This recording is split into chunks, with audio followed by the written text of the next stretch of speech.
Hi friends, நம்ம இன்னைக்கு இந்த வீடியோல ரொம்பவே சூப்பரா டேஸ்டான எப்படி வந்துட்டு மிக்ஸ்டர் மிட்டாய் செய்யலாம் சொல்றாங்க. நம்ம இன்னைக்கு இந்த வீடியோல வந்து பார்க்க போறோம். ரொம்பவே சூப்பரா டேஸ்டா இன்னைக்கு நம்ம வந்து செய்ய போறோம். வாங்க நம்ம வீடியோக்குள்ள போய் எப்படி செய்யலாம் சொல்லிட்டு பார்த்தோம். இப்போ ஒரு மிக்சிங் பவுல் வந்து எடுத்துக்கோங்க. அதில் வந்துட்டு 2 கப் அளவு நம்ம கடலை மாவு வந்து ஆட் பண்ணிக்கலாம். இது வந்துட்டு ஒரு 400 கிராம் அளவு இருக்கும். இதை ஆட் பண்ணதுக்கப்புறமா ஒரு 1/4 டேபிள் ஸ்பூன் அளவு உப்பு, அதுக்கப்புறமா கொஞ்சமாக வந்துட்டு எல்லோ ஃபுட் கலர் வந்து ஆட் பண்ணிக்கலாம். நீங்கள் ஃபுட் கலர் இல்லாமல் கூட செய்யலாம். ஃபுட் கலர் சேர்த்தோம் அப்படின்னா இன்னும் கொஞ்சம் கலராக இருக்கும். சேர்த்துட்டு நல்லா விஸ்க வச்சு இந்த மாதிரி நம்ம கலந்து விட்டுக்கலாம். அதுக்கப்புறமா நம்ம தண்ணி சேர்த்து நம்ம நல்லா வந்துட்டு மாவு பிசை வந்து போகிறோம். இப்போ கொஞ்சமாக வந்துட்டு இதில் நார்மல் வாட்டர் வந்துட்டு ஆட் பண்ணிக்கலாம். ஆட் பண்ணிவிட்டு இதை வந்துட்டு நல்லா நம்ம வந்துட்டு சாஃப்டாக வந்து இப்போ நம்ம பிசைஞ்சு வந்து எடுத்துக்க போகிறோம். சப்பாத்தி மாவு எந்த அளவுக்கு இருக்குமோ அந்த அளவுக்கு நம்ம மாவு வந்துட்டு கரெக்டாக வந்து பிசைஞ்சு எடுத்துக்கலாம். கொஞ்சம் கொஞ்சமாக தண்ணி விட்டு நம்ம பிசைஞ்சு எடுத்துக்கோங்க. பாருங்கள், இப்போ நல்லா வந்து சப்பாத்தி மாவு அளவுக்கு வந்து பிசைஞ்சு எடுத்தாச்சு. உங்களுக்கு பார்க்கவே தெரியும் இது வந்து கரெக்டான ஸ்டேஜ்.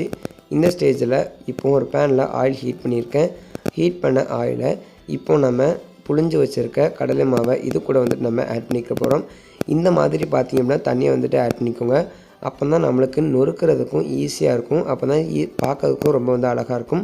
இல்லை முறுக்கு மாதிரி சுற்றினீங்க அப்படின்னா கொஞ்சம் வந்து தடியாக இருக்கும். அதனால் இந்த மாதிரி நம்ம சுற்றி வந்து எடுத்துக்க போகிறோம். பாருங்கள், நல்லா வந்து நீளமாக செப்பரேட்டாக வந்து இருக்குது. இது இந்த மாதிரி நம்ம எல்லா முறுக்கையும் வந்து போட்டு எடுத்துக்க போகிறோம். இப்போ இன்னொரு தடவை உங்களுக்கு வந்து போட்டு காமிக்கிறேன். பாருங்கள், நம்ம மீடியம் ஃப்ளேமில் வச்சு தான் இதை வந்துட்டு பொரிக்கணும். இது வந்து ரொம்பவே வந்து சீக்கிரமாக வெந்துடும். அதனால் மீடியம் ஃப்ளேமில் வச்சு நம்ம வந்து பொரித்து எடுத்துக்க போகிறோம்.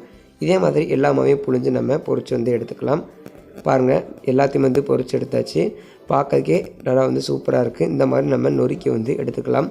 ரொம்ப வந்துட்டு நொறுக்கி வந்து எடுக்கக்கூடாது. இந்த அளவுக்கு நொறுக்கி எடுத்தால் போதும். இப்போ இன்னொரு பேன் ஹீட் பண்ணிக்கோங்க. அதில் வந்துட்டு ஒரு 200 கிராம் அளவு வெல்லம் வந்துட்டு நம்ம ஆட் பண்ணிக்க போகிறோம். ஆட் பண்ணிவிட்டு அதே கப்புக்கு ஒரு 1/4 கப் அளவு வாட்டர் வந்துட்டு ஆட் பண்ணிக்கலாம். ஆட் பண்ணிவிட்டு வெல்லம் கரையிற அளவுக்கு நம்ம நல்லா வந்து மிக்ஸ் பண்ணிக்கலாம்.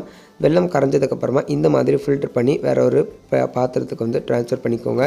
இப்போது நம்ம ஹை ஃப்ளேம் வச்சுட்டு நம்ம நல்லா மிக்ஸ் பண்ணிகிட்டே இருக்க போகிறோம். நம்மளுக்கு வந்துட்டு பாகு பதம் வந்து தேவை. பாகு பதம் செக் பண்ணதுக்காக இந்த மாதிரி ஒரு கிண்ணத்தில் தண்ணி எடுத்துக்கிட்டு பாகை உள்ளே ஊற்றணும் அப்படின்னா நம்மளுக்கு கையில் எடுக்கிறதுக்கு பார்த்திங்கன்னா வரணும். இது வந்து கரெக்டான பதம் வந்து கிடையாது. நம்ம வந்து ஒரு 20 செகண்டுக்கு ஒரு தடவை நம்ம வந்து செக் பண்ணிகிட்டே வந்து இருக்கணும். இப்போது நல்லா வந்து ஒரு 20 செகண்ட் ஆயிடுச்சு. இப்போ மறுபடியும் நம்ம தண்ணியில் விட்டு பார்த்தோம் அப்படின்னா நம்மளுக்கு கையில் எடுக்கிறதுக்கு பார்த்திங்கன்னா வரணும். அப்பளோட இப்போ பார்த்திங்கன்னா கொஞ்சம் பரவாயில்ல. இன்னுமே வந்துட்டு நம்மளுக்கு பாகப்பதம் வந்துட்டு வரணும். இப்போ அதே தண்ணியில் மறுபடியும் நம்ம பாகை உள்ளே வந்து விட்டு பார்த்துடலாம். பாருங்கள், இப்போ பார்க்கறதுக்கே தெரியும் அதை நல்லா வந்துட்டு பாகு வந்து நல்லா வந்து நம்மளுக்கு திரண்டு வந்திருக்கு அப்படின்ட்டு. இன்னுமே வந்துட்டு நம்மளுக்கு வந்து தேவைப்படும். இப்போ பார்த்தீங்க அப்படின்னா கரையாமல் அப்படியே வந்துட்டு இருக்குது. நம்மளுக்கு கையில் எடுத்து எந்த ஷேப்புக்கு உருட்டுறோமோ அந்த ஷேப்புக்கு பார்த்திங்க அப்படின்னா வரணும். பாருங்கள், இப்போ வந்துட்டு நம்ம எந்த ஷேப்பில் எடுக்கமோ அந்த ஷேப்புக்கு பார்த்திங்கன்னா வருது. நல்லா ஒட்டாமல் இந்த மாதிரி பார்த்திங்கன்னா இருக்கணும். இதை தான் வந்து கரெக்டான ஸ்டேஜ். இந்த ஸ்டேஜில் நம்ம நொறுக்கி வச்சுருக்க மிக்சர் வந்துட்டு இதில் கொஞ்சம் கொஞ்சமாக ஆட் பண்ணி இந்த மாதிரி எந்த ஒரு கட்டிகளும் இல்லாமல் நம்ம வந்து மிக்ஸ் பண்ணி வந்து எடுத்துக்க போகிறோம். ஃபஸ்ட்டே நம்ம மொத்தமாக போட்டோம் அப்படின்னா பாகு வந்து பத்தலை அப்படின்னா நம்மளுக்கு வந்து ரெசிபி வந்து தப்பாயிடும். அதனால் இந்த மாதிரி கொஞ்சம் கொஞ்சமாக ஆட் பண்ணிவிட்டு நம்ம மிக்ஸ் பண்ணோம் அப்படின்னா கரெக்டாக வந்து இருக்கும். இப்போ வந்து கரெக்டாக இருக்குது. இப்போ இன்னொரு பிளேட்டில் நெய் வந்து தடவி வச்சுருக்கேன். இப்போ நம்ம எடுத்து வச்சுருக்க மிக்ஸ்டரை இது கூட வந்து நம்ம ஆட் பண்ணிக்க போகிறோம். ஆட் பண்ணிவிட்டு இந்த மாதிரி எல்லா பக்கமும் சமம் வந்து நம்ம வந்து பரப்பி விட்டுடலாம். நல்லா வந்துட்டு கொஞ்சம் வந்துட்டு தின்னாக வந்து இருக்கணும். அப்போ தான் மொறு மொறுன்னு இருக்கும்.